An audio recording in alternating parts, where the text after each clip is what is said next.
الأخت سارة كانت سألت عن بداية الطلب وعلاقته بحفظ القرآن الكريم.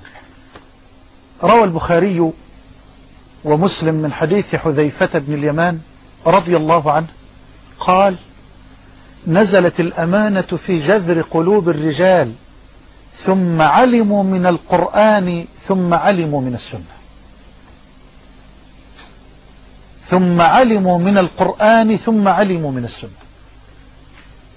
بداية موفقة لأي طالب علم أن يبدأ بالقرآن الكريم. وأنا أعجب غاية العجب من طالب علم يفرغ وقته للطلب ثم تراه يبدأ بمنهج آخر بعيدا عن القرآن. أي طلب هذا؟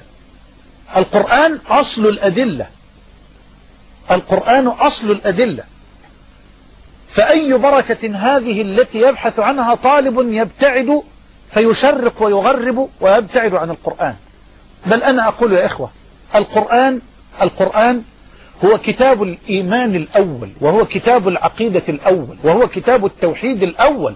إذا أردت أن تتعرف على التوحيد وإذا أردت أن تؤصل الإيمان في قلبك فعليك بالقرآن، لأن القرآن من أوله إلى آخره في قضية الإيمان، من سورة الفاتحة إلى الناس في قضية الإيمان، لأن القرآن حديث مباشر عن الله، عن ذاته، عن أسمائه، عن صفاته، عن أفعاله، أو حديث عن أهل الإيمان الذين حققوا الإيمان وما أعد الله لهم في الدنيا والآخرة، أو حديث عن من وقعوا في الشرك وكفروا بالله ولم يحققوا الإيمان وعما أعد الله لهم في الدنيا والآخرة، أو حديث عن الجنة التي جعلها الله دارا لأهل الإيمان، أو حديث عن النار التي جعلها الله دارا لأهل الكفر والعياذ بالله. فالقرآن كله كتاب في قضية الإيمان. فأنا أنصح طالب العلم أن يبدأ بكتاب الله تبارك وتعالى.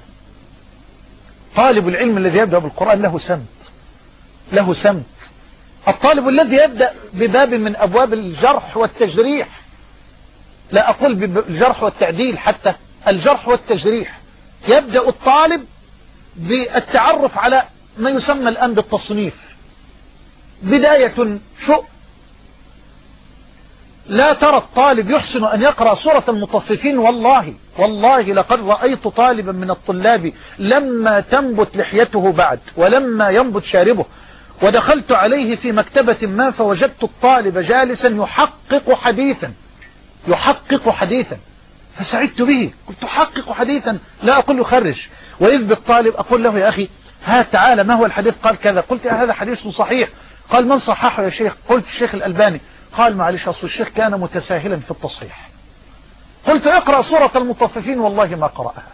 فأنا أنصح الطالب أن يبدأ بكتاب الله تبارك وتعالى، وأن يثني بحديث رسول الله صلى الله عليه وسلم، وأن يقرأ أو أن يدرس منهجا واحدا من مناهج العلم، فإن أنهى المنهج يرجع إلى منهج آخر، وهكذا. وأسأل الله سبحانه وتعالى أن ينفعنا بما علمنا، وأن يرزقنا قلوبا خاشعة وأعينا وآذانا واعية، وأن يتقبل منا ومنكم جميعا صالح الأعمال، إنه ولي ذلك ومولاه.